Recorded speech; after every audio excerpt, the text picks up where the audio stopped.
जय शनिदेव। नमस्कार दोस्तों, आपका श्री हरि कृपा चैनल में स्वागत है। आज का हमारा विषय है कि अगर आपके कुंडली में ऐसा योग है तो आप किसी भी व्यक्ति को अपनी आंखों से आप उसको वश कर सकते हैं। आपको कोई मंत्र जाप करने की जरूरत नहीं है, आपको कुछ भी कोई टोटका करने की भी जरूरत नहीं है। सिर्फ आप अपनी आंखों से किसी को भी आप वश कर सकते हो।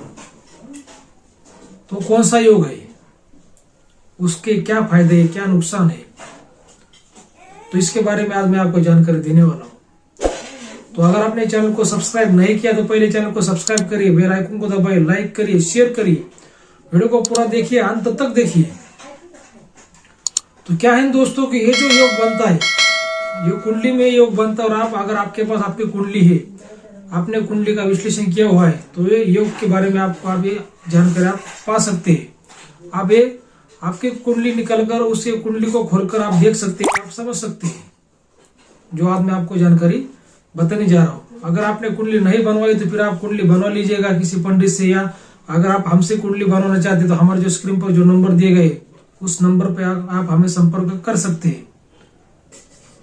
तो क्या है दोस्तों कि कुंडली में ऐसा योग बनता है कि उसे वशीकरण योग कहते हैं। बहुत से जो पंडित लोग हैं, बहुत से पंडित लोगों को ये मालूम भी नहीं है कि जिसके पास इंद्रजाल विद्या है उसी को ये योग के बारे में मालूम होता है। तो कैसा है कि अगर किसी के कुंडली में ऐसा वशीकरण योग है तो वो व्यक्ति के आंखों में ऐसा जादू होता है कि वो किसी को भी वो वश कर सकता है। खासकर महिला, अगर किसी महिला के कुंडली में ऐसा योग है, ऐसा मतलब मैं आपको बताऊंगा अभी, आपको वीडियो पूरा देखिए। तो महिला किसी भी पुरुष को वश कर सकती है सिर्फ आंखों से। वश करना मतलब जो आपने जो मन की बात है, जो आपने जो काम है वो निकाल लेना किसी भी व्यक्ति के माध्यम के द्वारा। लेकिन क्या कोई लोग क्या करते हैं कि इसका अच्छा उपयोग करते, कोई लोग इसका बुरा उपयोग करते हैं। जैसे कि भगवान ने शक्तियां तो बहुत दी है, लेकिन कोई अगर किसी का मन अच्छा है, किसी का दिल अच्छा है, वो उसका अच्छा उपयोग करता है, कोई इंसान उसका उपयोग गलत करता है।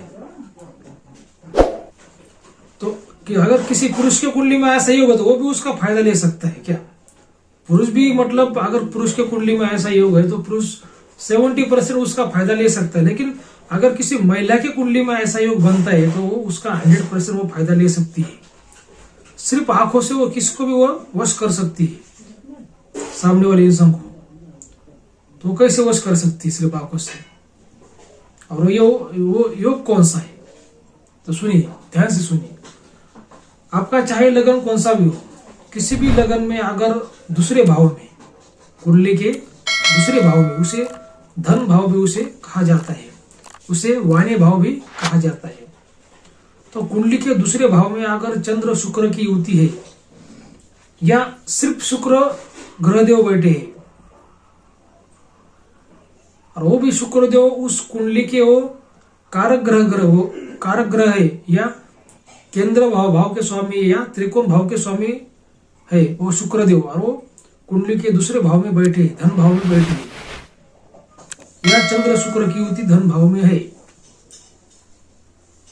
तो वो वशीकरण योग माना गया है। आंखों का वशीकरण योग, क्योंकि कुंडली का जो भाव है वो दूसरा जो भाव, उसे आंखों का भी उसे भाव कहते हैं। जैसे हमारी आंख, हमारी वाणी, वो उस भाव से देखा जाता है। तो वो जो व्यक्ति होती है, किसी की कुंडली में अगर ऐसा ही होगा तो वो व्यक्ति की आंखों में ऐसा जादू होता है कि वो अगर किसी व्यक्ति के सामने वाले इंसान की आंखों में अगर वो 1 मिनट तक देखते लगातार, तो वो सामने वाले इंसान को वश कर सकते हैं। अगर किसी पुरुष के कुंडली में ऐसा ही होगा तो सामने वाले अगर पुरुष के कुंडली में, पुरुष की आंखों में देखता है, या किसी महिला की आंखों में देखता है, तो उसको वो वश कर सकता है। लेकिन 1 मिनट तक लगातार देखना पड़ता है। कितना? 1 मिनट तक लगातार। और जब आप उस सामने वाले इंसान को या सामने वाले स्त्री को अगर आप देख रहे हो, पुरुष को या स्त्री को, तो वो भी आपके तरफ वो देखनी चाहिए 1 मिनट तक लगातार, वो भी बिना पलक झपक के। तो इससे क्या होता है, उसको वशीकरण योग उससे बन जाता है, वो इंसान आपके वश में हो जाता है। फिर वो जैसे आप उसे बात कहते हो तो वो आपको मान जाता है।